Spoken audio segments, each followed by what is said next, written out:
बोलता हिंदुस्तान पे तमाम दर्शकों का स्वागत है। देश विदेश में भारत का डंका बज रहा है।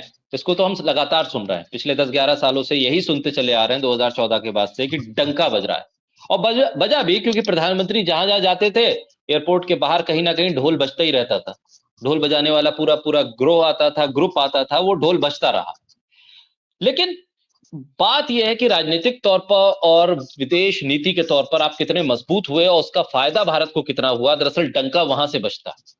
अब नए राष्ट्रपति आ गए ट्रंप अमेरिका में, तो क्या डंका बजता रहेगा या फिर ट्रंप ने जो ऐलान किए हैं शपथ के बाद उसका असर दिखाई देगा। हमारे साथ वरिष्ठ पत्रकार डॉक्टर राकेश पाठक हैं, उनके साथ चर्चा करेंगे। राकेश जी, स्वागत है आपका। राकेश जी, शुरुआत करते हैं डोनाल्ड ट्रंप की उस प्रेस कॉन्फ्रेंस से। वैसे तो प्रेस कॉन्फ्रेंस का इंतजार भारत पे बहुत रहता है कि कब एक प्रेस कॉन्फ्रेंस हो जाए जिसपे सवालों के जवाब मिले, लेकिन ट्रंप ने वहां हिम्मत दिखाई और प्रेस कॉन्फ्रेंस कर दी। उन्होंने बहुत सी बातें कही हैं। एक बात जिसको लेकर भारत पे सबसे ज्यादा चिंता है, 100% टैरिफ लगाने की बात डोनाल्ड ट्रंप कर रहे हैं। कह रहे हैं ब्रिक्स के देशों को छोड़ूंगा नहीं मैं, अगर डॉलर को कमजोर करने की कोशिश की। और ब्रिक्स में भारत भी है, ब्रिक्स में रूस भी है और ईरान भी है, जिससे भारत के अच्छे संबंध हैं, जिनके साथ वो तेल को लेकर भी बहुत ज्यादा निर्भर हो गया। ऐसे में प्रधानमंत्री नरेंद्र मोदी की इमेज किस तरह से भारत उसका इस्तेमाल करे, या उस इमेज का क्या फायदा मिलेगा, और जो ट्रंप कह रहे हैं क्या वो दोस्ताना अभी भी बरकरार रहेगा मोदी और ट्रंप का। हाउडी मोदी और नमस्ते ट्रंप वाला सिलसिला अब भी शुरू होगा, जब वो कह रहे हैं कि डॉलर कमजोर किया तो छोड़ूंगा नहीं मैं। देखिए शाकिर, डोनाल्ड ट्रंप ने अपने इस दूसरे कार्यकाल में, अपनी इस दूसरी पारी में चुनाव अभियान के समय से ही बता दिया था कि वे चरम राष्ट्रवाद के घोड़े पर सवार हैं। जैसे भारत में कुछ लोग राष्ट्रवाद की बात करते हैं, ऐसे ही डोनाल्ड ट्रंप ने कहा है अमेरिका फर्स्ट, यानी उनकी प्राथमिकता में अमेरिका सर्वोपरि है, उस पर कोई समझौता नहीं किया जाए। और दुनिया का दरोगा अमेरिका अपने आप को विश्व गुरु दोबारा बनाएगा, ऐसा डोनाल्ड ट्रंप का दावा है। अब जहां तक भारत के साथ अमेरिका के रिश्तों का प्रश्न है, नरेंद्र मोदी जी ने विदेश नीति के मोर्चे पर कई ऐसी गलतियां कर दी हैं जिसका खामियाजा अब देश को भुगतना पड़ सकता है। डोनाल्ड ट्रंप ने अकेले भारत को लेकर नहीं कहा कि ब्रिक्स के देश अगर डॉलर को कमजोर करने की कोशिश करेंगे तो मैं बख्शूंगा नहीं। वो उस पूरे जमावड़े के खिलाफ ताल ठोक दी है जो डॉलर को कमजोर करना चाहता है। इसलिए उन्होंने कह दिया ब्रिक्स देशों से जो भी कारोबार होगा 100% टैरिफ लगाएंगे। भारत जैसे देश तो झेल भी नहीं पाएंगे 100% टैरिफ, और भी तमाम देश बर्दाश्त नहीं कर सकते। तो अंततः हमारे अंतरराष्ट्रीय बाजार की कमर टूट जाए अगर ऐसा हुआ तो। दूसरी बात यह है कि डॉलर का मुकाबला करने के लिए रुपए को आप कहां तक ले जाएंगे। अभी तो स्थिति यह है कि $1 खरीदने के लिए 86 रुपए खर्च करने पड़ रहे हैं। ऐसा क्या करेगा भारत, हम ऐसा क्या आर्थिक या वित्तीय उपाय करेंगे कि हमारी कीमत बढ़ जाएगी, वो तो कोई स्पष्ट दिखाई नहीं देता। इसके अलावा डोनाल्ड ट्रंप ने और कई ऐसी घोषणाएं की हैं जिनका असर भारत पर होगा, उन पर हम बाद में बात करेंगे। लेकिन जहां तक नरेंद्र मोदी और डोनाल्ड ट्रंप के रिश्तों का प्रश्न है, डोनाल्ड ट्रंप के पिछले चुनाव जिसमें वे हार गए थे, नरेंद्र मोदी ने सारी सीमाएं लांघ कर उनका प्रचार किया। दुनिया के इतिहास में कभी नहीं हुआ कि एक देश का मुखिया दूसरे देश के राष्ट्रपति चुनाव में एक कैंडिडेट के लिए वोट मांगे और ये कहे अब की बार ट्रंप सरकार, फिर भी वो व्यक्ति चुनाव हार गया। वो इतनी बड़ी गलती थी कि उसका खामियाजा खामियाजा जो बाइडेन के कार्यकाल में भुगतना पड़ा। फिर जब क्वाड की बैठक में मोदी जी गए, डोनाल्ड ट्रंप ने कहा हमारे दोस्त आ रहा है, मिलेंगे हम। नरेंद्र मोदी मिले नहीं। अब वही ट्रंप फिर प्रधानमंत्री राष्ट्रपति बन गए। तो भारत की विदेश नीति के साथ जिस तरह के खिलवाड़ नरेंद्र मोदी और उनकी सरकार कर रही है, उस सब का खामियाजा भुगतने का समय अब आया है ट्रंप के दूसरे कार्यकाल। एक आध और बड़ी घटना बीच में हो चुकी है जिसमें जो खालिस्तानी आतंकवादी है पन्नू पन्नू की फरियाद पर हमारे देश के एनएसए के खिलाफ समन आज भी स्टैंड करता है। आज भी हमारे एक रॉ के अधिकारी के खिलाफ वहां से समन है, वारंट टेक करे। प्रधानमंत्री को भी नामजद कर रहा था पन्नू तो, लेकिन उसने नहीं किया। उसने लिखा है कि हेड ऑफ नेशन इसलिए छोड़ रहा हूं। इन सारी गड़बड़ियों का अब परिणाम देना पड़ेगा, क्योंकि विदेश नीति को नरेंद्र मोदी और उनके समर्थकों ने, उनके चारण भाटों ने बच्चों का खेल बना दिया। हवन हो रहे थे डोनाल्ड ट्रंप के लिए, अब वही ट्रंप भारत के ऊपर इस तरह की पाबंदियां लगाने वाला है आगे चलकर। अभी तक सबसे ज्यादा अवैध भारतीय अमेरिका में प्रवेश करने वाले जो होते थे, उन पर गाज गिरेगी। उसमें भी ज्यादातर, बहुत बड़ी संख्या गुजरातियों की है, जो अमेरिका में डंकी रूट से जाते हैं। आज रात से शपथ लिए हुए 24 घंटे नहीं हुए, सर्वे शुरू करा रहे हैं डोनाल्ड ट्रंप। इस तरह से अवैध रूप से अमेरिका में घुस आए लोगों का, उसका भी खामियाजा भारत को भुगतना पड़ेगा। कितने लोग वहां से डिपोर्ट किए जाएंगे, कैसे वापस आएंगे, यहाँ क्या करेंगे, क्या उनकी सामाजिक हैसियत बचेगी। तो अभी तो पार्टी शुरू हुई है।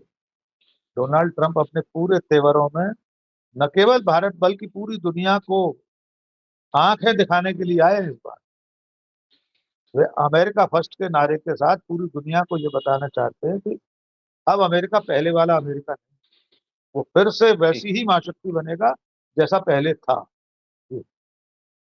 राकेश जी, विदेश नीति का आपने जिक्र किया, उस पे आ जाते हैं। उसके बाद तमाम जो वीजा को लेकर ट्रंप की जो एक पॉलिसी है, जिसका असर सीधे तौर पर भारत पर पड़ेगा, और जो अमेरिका को लेकर अमेरिका फर्स्ट का जो नारा दिया, उसको लेकर जो भारत पर असर पड़ेगा, वीजा की नीति है, उन तमाम चीजों पर हम बात करेंगे। लेकिन जब विदेश नीति का आप जिक्र कर रहे हैं, तो विदेश मंत्री एस जयशंकर वहां पहली पंक्ति में नजर आए।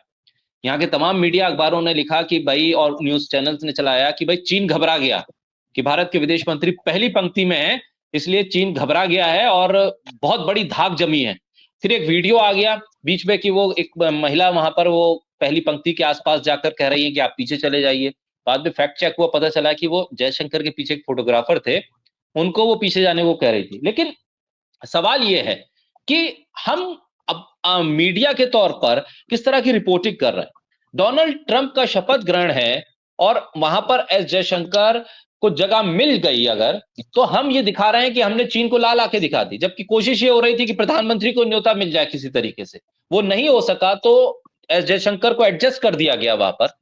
किस तरह से देखे ये मीडिया वहां जाकर भी फुटपाथ पर पूछ रहा है खड़े होकर, टहल टहल कर, कि भाई क्या रिएक्शन है, और कह रहा है कि भाई प्रधानमंत्री मोदी आएंगे तो उनके लिए अलग से इंतजाम होगा, यहाँ बहुत भीड़ थी इसलिए नहीं बुलाया गया उन्हें। ये कुछ इस तरह से है शाकिर कि हमारे गांव में जो सबसे बड़े जमींदार थे, उनकी शादी थी। पूरे गांव को बुलाया उन्होंने, आसपास के कई गांव के लोगों को बुलाया, लेकिन हमें नहीं बुलाया। हम अपने आप को गांव का बहुत बड़ा रसूखदार आदमी मानते थे, हमको नहीं बुलाया। बाद में हमारे घर में कामकाज करने वाले लोगों से पड़ोसियों ने पूछा कि ठाकुर साहब ने आपको नहीं बुलाया, उनके लड़की की शादी थी। इतना बड़ा जमघट था। तो हमारे सहयोगियों ने कहा कि ठाकुर साहब के यहाँ भीड़ बहुत होनी थी, बहुत सारे लोग आ रहे थे, तो हमारे पंडित जी को, हमारे साहब को इसलिए नहीं बुलाया कि इतनी भीड़ में उनको असुविधा ना हो। अब बाद में 2-4 महीने बाद एक पंगत होगी, न्योता होगा, अकेले में उनको बुलाकर रसमलाई खिलाई जाएगी, रबड़ी खिलाई जाएगी, अच्छा खाना खिलाया, तब उनका सत्कार होगा। इसलिए अभी नहीं बुलाया। वो जो गोदी मीडिया की एक एंकर तर्क दे रही थी, वो यही वाला तर्क था, बहुत भीड़ की वजह से नहीं बुलाया। मानो अमेरिका के राष्ट्रपति की शपथ समारोह कोई महाकुंभ जैसी भीड़ है, या ग्वालियर या भिंड का व्यापार मेला है, जहां भीड़ में हमारे प्रधानमंत्री से कोई धक्का मुक्की कर देता, इसलिए उन्हें नहीं बुलाया। बाद में कभी 1-to-1 बुलाएंगे, पार्टी होगी, खाना खाया जाएगा सोने की थाली में। ये ऐसा कुतर्क है जिसे सुनकर हंसा जा सकता है। और उसमें भी बलिहारी देखिए, एक नकली ट्रंप ढूंढ लिया, उनका कोई हम शक्ल, उससे मोदी के कसीदे कड़वाए जा रहे हैं। तो ये पत्रकारिता के नाम पर धब्बा है ऐसे लोग, कलंक है ऐसे लोग। जहां तक विदेश मंत्री का प्रश्न है, विदेश मंत्री वहां गए, असल में दूतावास को निमंत्रण था, तो विदेश मंत्री भारत के दूतावास को मिले न्योते के लिए, न्योते में अपनी जगह बनाकर गए। ये भी हमारे लिए दुख की बात है। हमारे देश के प्रधानमंत्री को नहीं बुलाया गया। हम नरेंद्र मोदी के कितने भी बड़े आलोचक हो सकते हैं, उनकी रीति नीति की हम हमेशा आलोचना कर सकते हैं, लेकिन अंततः वे देश के प्रधान, हमारे आपके प्रधानमंत्री, उन्हें नहीं बुलाया जाना हम सबके लिए और देश के लिए चिंता की बात है। जयशंकर जहां खड़े थे, हो सकता है प्रोटोकॉल ऑफिसर ने उनसे कहा हो कि भाई पीछे फोटोग्राफर है, उसका कैमरा बाधित हो रहा है तो आप हट जाइए। वो भी ठीक नहीं है, उन्हें खुद ध्यान रखना चाहिए था प्रोटोकॉल का। पीछे कैमरामैन खड़े हैं तो थोड़ा दाएं बाएं खड़े होते। कुल मिलाकर प्रधानमंत्री को न्योता न मिलना अपने आप में एक बड़ा संकेत है व्हाइट हाउस की तरफ। उन्होंने बता दिया कि वे भारत को किस नजरिए से देख रहे हैं। चीन के राष्ट्रपति को बुलाया, वो नहीं गए, उन्होंने अपने नंबर 2 को भेजा, पहुंचे वहां पे नंबर 2। कई और देशों के मुखिया गए। प्रेस कॉन्फ्रेंस का आपने कहा, अमेरिका में तो वहां का राष्ट्रपति रेगुलर प्रेस कॉन्फ्रेंस करता है व्हाइट हाउस में। अमेरिका में मीडिया की आजादी इतनी है कि व्हाइट हाउस के भीतर जब राष्ट्रपति पोडियम पर खड़े होकर प्रेस कॉन्फ्रेंस करता है तो वहां कोई पत्रकार न्यूयॉर्क टाइम्स का खड़े होकर कह सकता है कि मिस्टर प्रेसिडेंट आप झूठ बोल रहे हैं। ऐसा हुआ है पिछले सालों में, जो बाइडेन के साथ भी हुआ है, डोनाल्ड ट्रंप के साथ भी हुआ है। हमारे देश के प्रधानमंत्री ने तो 11वां साल चल रहा है, आज तक कोई प्रेस कॉन्फ्रेंस नहीं। वे लिखे हुए सवाल जवाब वाले इंटरव्यू करते हैं, अभी हमने देखा ही था, जिसमें उन्होंने देवता से मनुष्य होने की घोषणा की, अभी करते। तो मैं समझता हूँ अब ये ट्रंप 2 जो है, ये जो दूसरी पारी, जी। इसमें ट्रंप बड़े बड़े और फैसले, जिन जिन फैसलों का ऐलान 10 उन्होंने अपने फैसले गिनाए हैं, जो बहुत बड़े फैसले हैं, उसका न केवल अमेरिका बल्कि पूरी दुनिया पर असर हुआ। राकेश जी, वीजा को लेकर बहुत चिंता है भारत के भीतर, और यहाँ से बहुत से लोग पढ़ने के लिए जाते हैं, रोजगार के लिए जाते हैं, बहुत से ग्रीन कार्ड के लिए वहां जाते हैं, तमाम तिकड़म लगाई जाती है वहां पर। अ, उस पर किस तरह का प्रभाव देख रहे हैं ट्रंप के फैसलों का?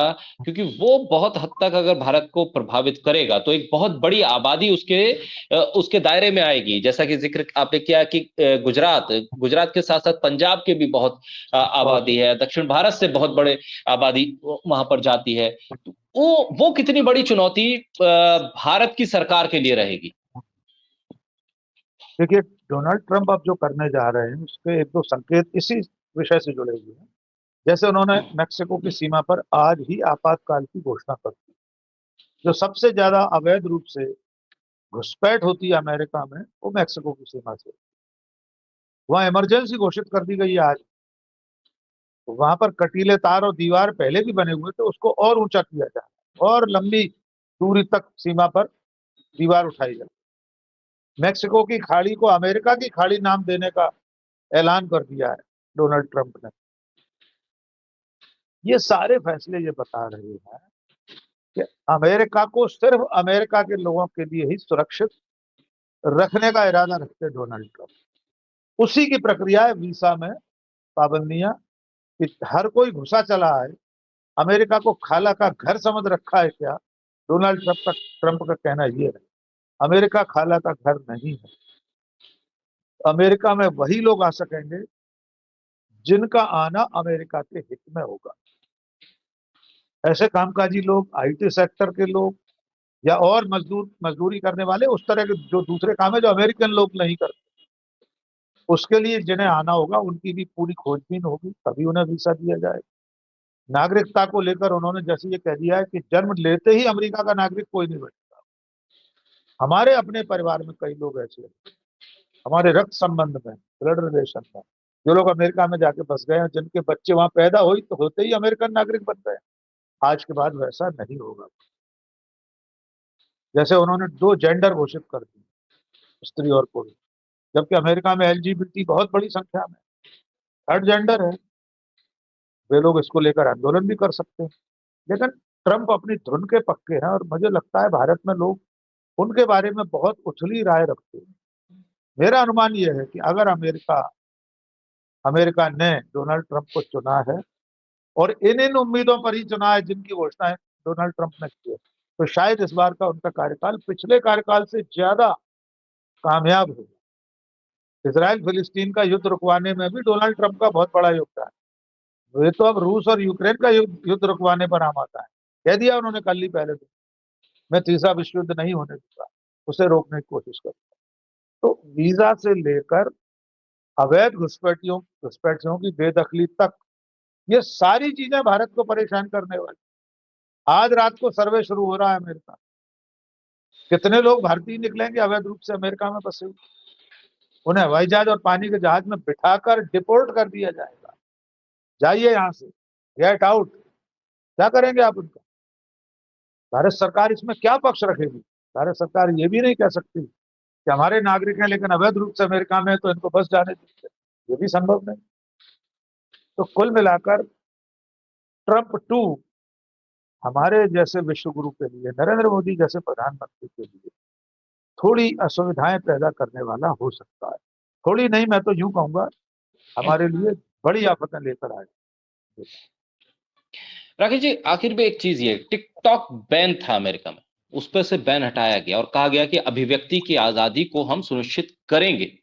अभिव्यक्ति की आजादी के नाम पर भारत में हम देख रहे हैं, तब कभी न्यूज पोर्टल्स को बैन किया जाता है, कभी किसी के अकाउंट को फ्रीज कर दिया जाता है, कभी किसी नेता के सोशल मीडिया अकाउंट को फ्रीज किया जाएगा, कभी किसी राइटर की किताब को बैन किया जाएगा। ये तमाम चीजें भारत में लगातार चलती रहती है।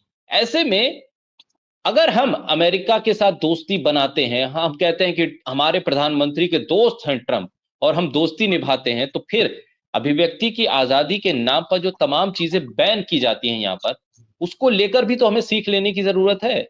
अमेरिका अगर ये कदम उठा रहा है, एक प्लेटफॉर्म को, उसके बैन को हटाकर बता रहा है कि आपको कैसे चलना है, दुनिया को कैसे लीड करना है, तो आपको समझना होगा कि अगर विश्व गुरु बनना है तो सिर्फ बातों से नहीं, आपको करके दिखाना पड़ेगा।